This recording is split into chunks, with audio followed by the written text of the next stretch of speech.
عرب کا مشہور پہلوان رکانہ پہلوان سے پیارے آقا صلی اللہ علیہ وسلم کی کشتی۔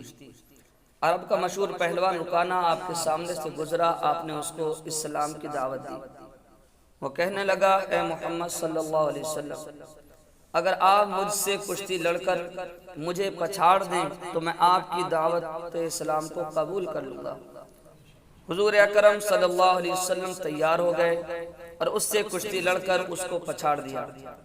پھر اس نے دوبارہ کشتی لڑنے کی دعوت دی۔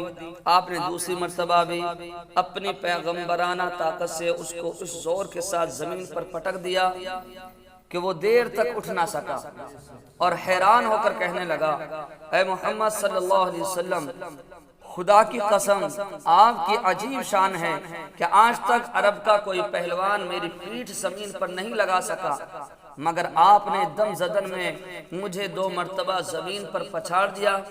بعض مورخین کا قول ہے کہ رکانہ فوراً ہی مسلمان ہو گیا، مگر بعض مورخین نے لکھا ہے کہ رکانہ نے فتح مکہ کے دن اسلام قبول کیا۔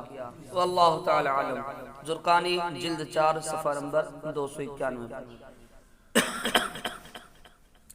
اسی طرح سے یزید بن رکانہ سے مقابلہ۔ اسی رکانہ کا بیٹا یزید بن رکانہ بھی مانا ہوا پہلوان تھا۔ یہ 300 بکریاں لے کر بارگاہ نبوت میں حاضر ہوا اور کہا کہ اے محمد صلی اللہ علیہ وسلم، آپ مجھ سے کشتی لڑیے۔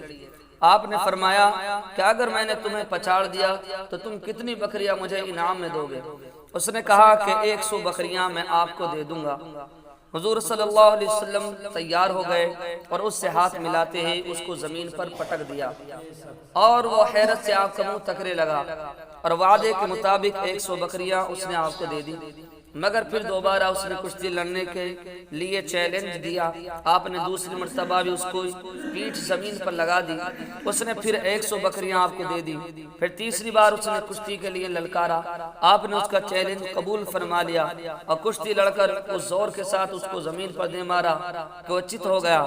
اس نے باقی 100 بکریاں کو بھی آپ کی خدمت میں پیش کر دیا، مگر کہنے لگا، اے محمد صلی اللہ علیہ وسلم، سارا عرب گواہ ہیں کہ آج تک کوئی پہلوان مجھ پر غالب نہیں آ سکا، مگر آپ نے 3 مرتبہ جس طرح مجھے کشتی میں پچھاڑا ہے، اس سے میرا دل مان گیا کہ یقیناً آپ خدا کے نبی ہیں۔